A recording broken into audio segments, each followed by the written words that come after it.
अंत भगवान की लीलाओं का स्मरण कीर्तन नश्वर शरीर का पुण्य कर्तव्य, मनुष्य का सदैव रहने का स्थान। अतः प्राणियों को कुछ ना कुछ समय निकाल के प्रभु का नाम स्मरण करना चाहिए। हे राजन, प्राणी के लिए जीवन में 5 प्रकार के पाप नित्य बनते हैं। हिंसा होती रहती है, एक चूल्हा में, 2 चक्की में, 3 जल में, 3 रहने के स्थान पर, ओखली में झाड़ू लगाते समय, ओखल में अन्न कूटने के समय में।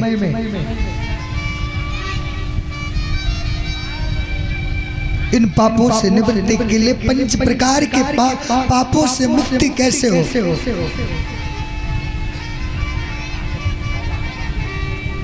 अधिकतर मनुष्य तो 2-3 चीजों में ही खुश रहता है।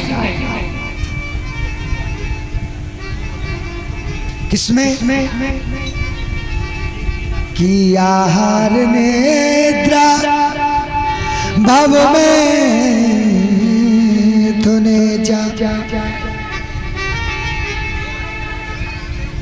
सामान्य में तत्पशु भी नारायण। आहार, भय, निद्रा,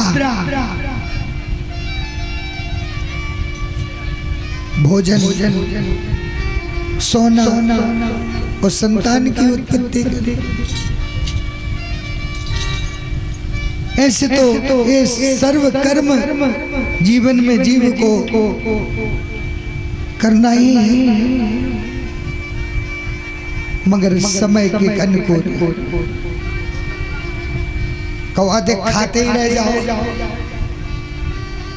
या अधिक सोते ही रह जाओ, या अधिक संसार के भोगों में ही लीन रह जाओ।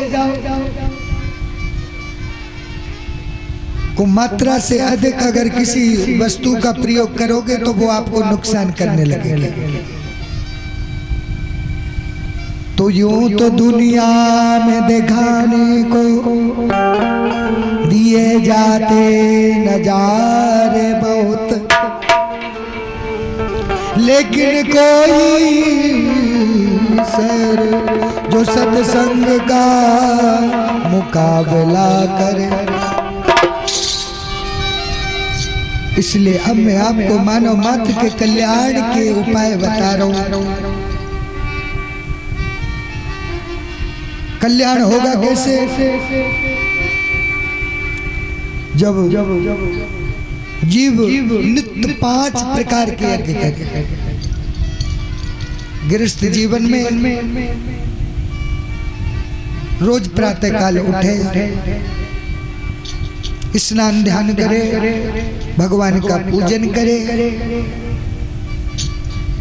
गौ ग्रास निकाले, कुत्ते का ग्रास निकाले, पितरों का ग्रास निकाले।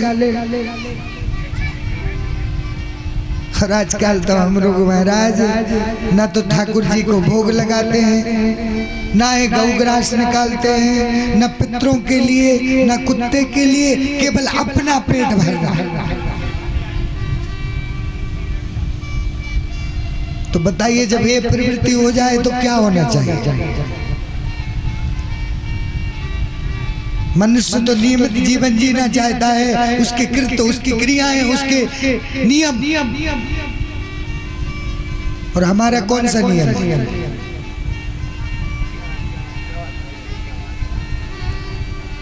जीवन में केवल मनुष्य धन को कमाने के लिए और खाने के लिए और संतान को उत्पत्ति करने के लिए नहीं मिला।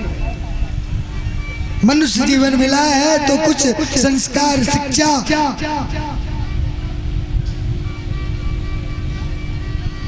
हो जाए, ये ही मानव जीवन का मुख्य कर्तव्य है। तो का महाराज ये 5 प्रकार के पापों से मुक्ति के लिए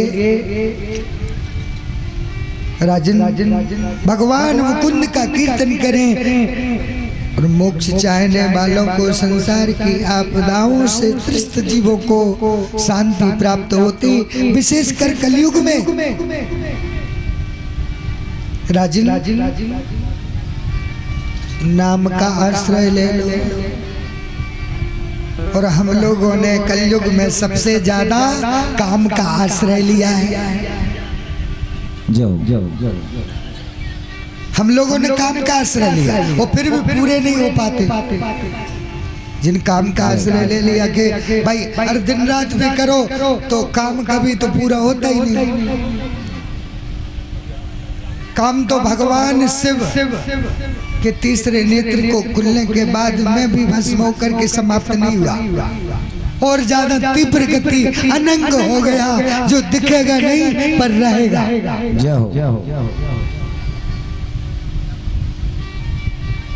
तो हम लोग भी सोच रहे हो 24 अगर ये रात नहीं होती ना तो लोग 24 घंटा काम करते,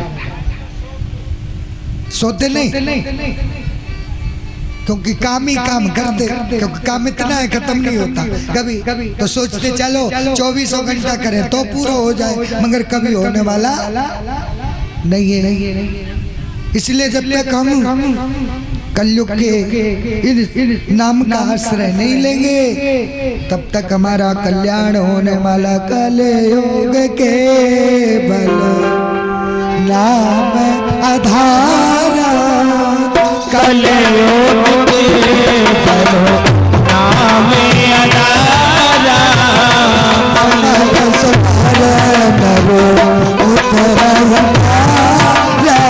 सुमर सुमर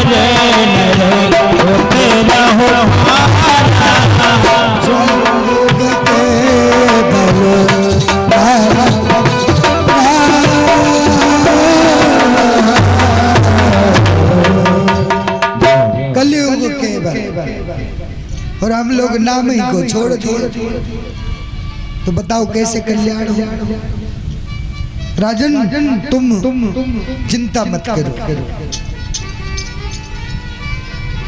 तुम्हारे लिए तो बहुत समय अभी। अरे 7 दिन है। खट्वांग नाम के राजा थे, केवल उनका 24 मिनट की एक घड़ी होती है, केवल 2 घड़ी का जीवन और बचा था। सोने को लाए कोई व्यवस्था, गद्दा बिछा लो सो जाओ। अरे 2 स्थिति में कथा सुनता है जी। एक तो जब किसी प्रकार की दिक्कत होती है, कई जगह सो के भी सुनाना पड़ता है। और हमारे परीक्षित कुर्सी पे बैठ के सुनना बढ़िया बात है। वैसे तो आसन लगा के सुनना चाहिए बैठ के, मगर शरीर माध्यम खल धर्म साधना। शरीर में अगर कोई रोग व्याधा हो, आदत पड़ी हो गए, नीचे नहीं बैठ सकते, ऊपर ही बैठ सकते, तो क्योंकि आसन का महत्व दिया, कुर्सी का महत्व नहीं दिया। कुर्सी तो राजनीति में होती है, उसके लिए लड़ाई होती है, चुनाव होता है। आसन लगा करके बैठिए, जो बैठे सब कथा सुनना, यही कथा सुनना। ये बंदर वृत्ति, मरकट वृत्ति, कभी यहाँ जाना कहीं वहाँ जाना, एक जगह बैठ करके कथा सुनो, कोई सेवा की जरूरत नहीं। राजा परीक्षित को जब सुखदेव जी ने कथा सुनाई तो वो एकाग्र चित्त से सुनी है। जैसे आसन लगा के एक जगह बैठ के कथा सुनिए। ये मरकट वृत्ति, यहाँ गए वहाँ घूमे आए, ये कोई जरूरी नहीं। मुख्य परीक्षित होता है स्थायी रूप के लिए, और सब लोग चले जाए, उठ जाए, कुछ भी करें, मगर मुख्य परीक्षित को स्थायी बैठना पड़ता है। वक्ता सुखदेव और परीक्षित दोनों ये नहीं उठ सकते, चाहे कोई कहीं भी जाए, आए, खाए पिए रहे जो कुछ, मगर मुख्य परीक्षित के नियम है। आसन को जीते, संग को जीते, इंद्रियों को जीते, वो श्वास को जीते, तब कथा का लाभ मिलता है। और न आसन जीत पाए, न संग को जीत पाए, न श्वास को जीते,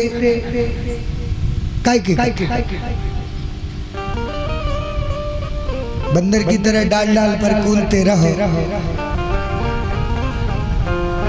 स्थायी बैठ करके कथा सुनिए मन से, क्योंकि आपको पूरे गांव ने ये मौका दिया है कि भागवत सबको सुनने को नहीं मिलती। पूरे गांव के निमित्त में आपने मुख बने हैं परीक्षित, तो आप उस विधान से बैठिए जिससे कि और 4 लोगों को ज्ञान हो कि कथा कैसे सुनी जाती है। अब बेचारे वो तो एक आसन से बैठे हैं और आप कभी इधर जा रहे, कभी हमें पानी नहीं पीना है 7 घंटा तक। इतने सारे लोग बैठे, कोई पानी नहीं पिला पाएगा क्या? वो बेचारे इतने लोगों को पानी पिला रहे हैं, सब हमारे कुशवाहा लोग।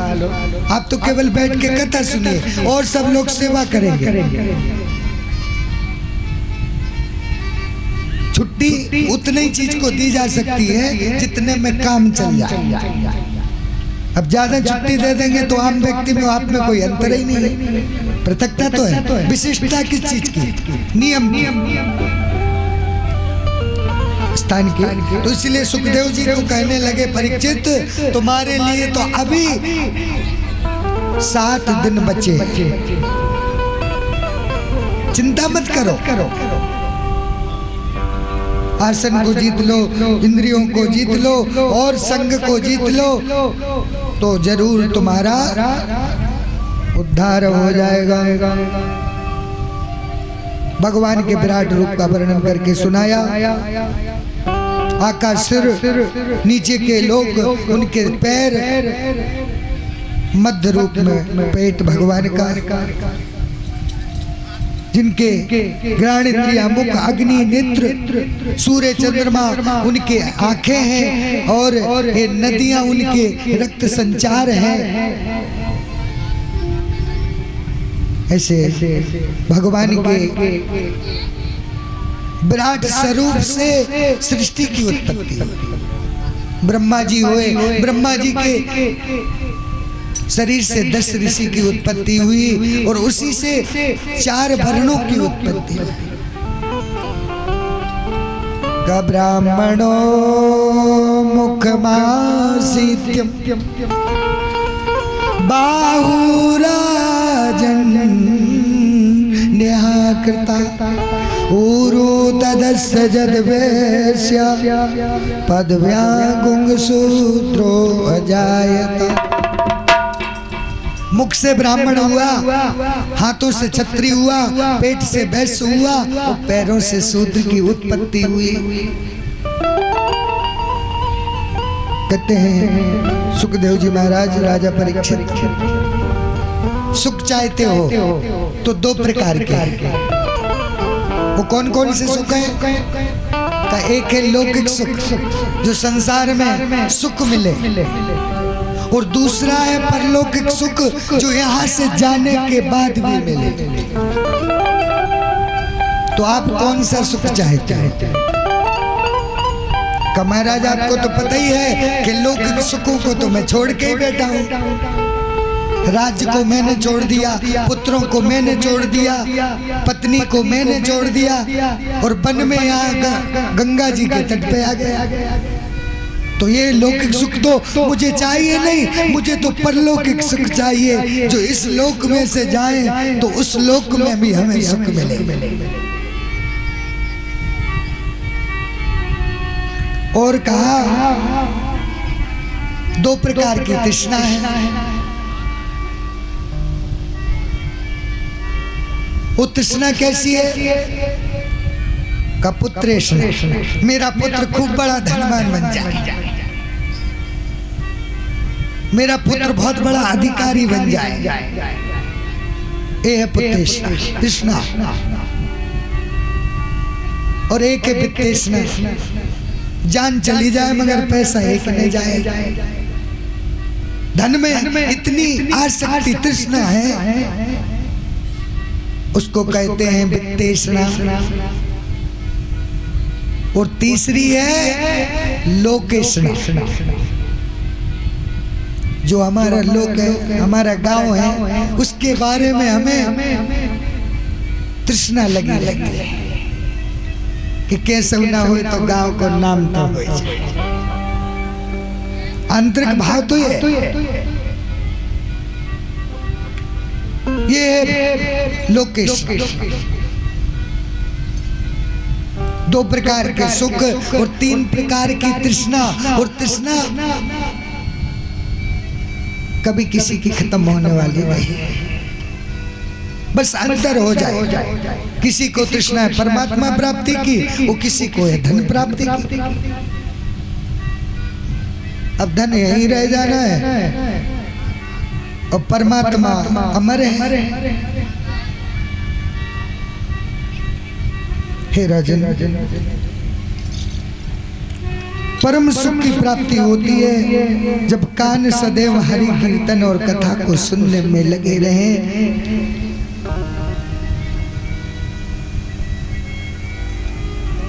उनके गुणानुवाद को सुने, अन्यथा कान तो महाराज कान नहीं, फिर वो तो सर्प के बिल के समान है कि जिनमें विषैले सर्प रहते हैं और कोई स्तुति, दूसरे की निंदा, दूसरे की बुराई ये सुनते रहे। कि जिन हरि कथा सुने नहीं गाना, जिन्हें हरि कथा सुमन श्रवण रांग हरि पवन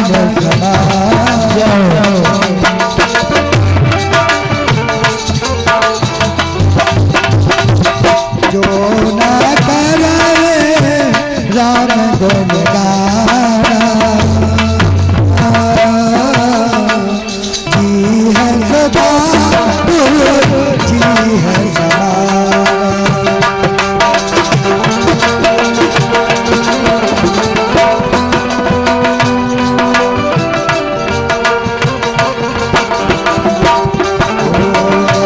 संत दरस नहीं देखा, लोचन और पंख सब लेता।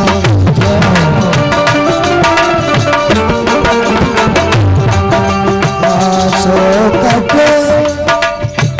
सो सर कट तू मर सब तू जो न बाते हरि गुरु भगवान।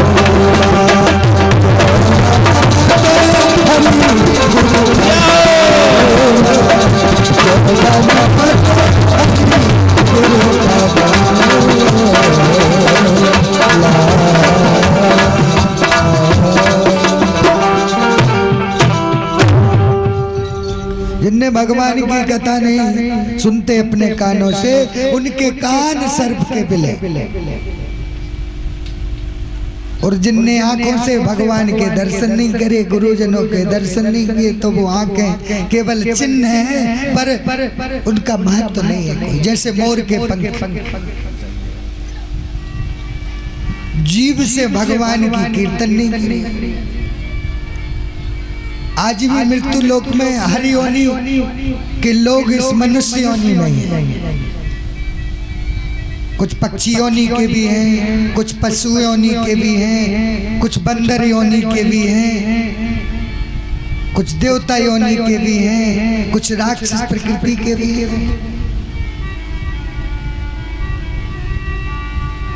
वो ये सोचते हैं कि अगर हम नीचे बैठ जाएंगे तो छोटे बन जाएंगे, मगर गिरता पता है कौन? ऊपर ही वाला गिरता है, नीचे वाला तो सट जाता है। बंदर जब डाल पे से गिरता है ना, तो उसका बचना असंभव हो जाता है। तो इनका बस नहीं चलता ना, तो ऊपर टेंट पे बैठ के सुनते कथा। पता नहीं क्या प्रकृति। आपने कभी कथा नहीं सुनी आप लोगों ने कि नीचे बैठ के भी कथा सुनी जाती है? भाई कल ऐसे बैठोगे, कोई वक्ता आएगा तो कहेगा कि आप लोगों ने कोई ने बताया नहीं कि कथा कैसी सुनी जाती है। भाई ये तुमसे बुजुर्ग लोग बैठे, बड़े बड़े लोग बैठे हैं, वो नीचे बैठ के कथा सुन रहे हैं, और आप लोग युवा अवस्था में, बाल अवस्था में होते हुए जो है सहारा खोज रहे कि दीवार से टिक जाए। अरे कथा का ध्यान रखो, कथा का जो है सुनने का विधान भी सीखो। अब बताओ मैं क्या क्या बताऊं, बाकी ये है कि भगवान की कृपा भी हो ही रही है कथा, है ना? राजा परीक्षित के लिए समझाया कि जो सिर, अब तो good night good bye, good morning good night होने लगा, तो दंडवत प्रणाम तो खत्म। मुझे लगता है कि हमारे परीक्षित भी कथा पहली बार ही सुन रहे हैं बैठ के। बात की तो मैं भूल गया कि इनने सुनी होगी कि नहीं, क्योंकि जो कथा सुन लेता है उसके जीवन में वो नम्रता, वो भाव, वो श्रद्धा आ जाती है। यज्ञ में बैठे थे तो इनने स्वाहा स्वाहा खूब करो, जजमान बने, कह रहे थे हमने कथा सुनी, वहां पे भी आए थे, और मुझे लगता है कि उन्होंने बताई नहीं इनको कि कथा सुनी कैसी जाती, या उनने बता दी होगी तो इनने शायद सुनी नहीं। सेवा की तो बात छोड़ो, ये तो परीक्षित हैं क्योंकि राजा है।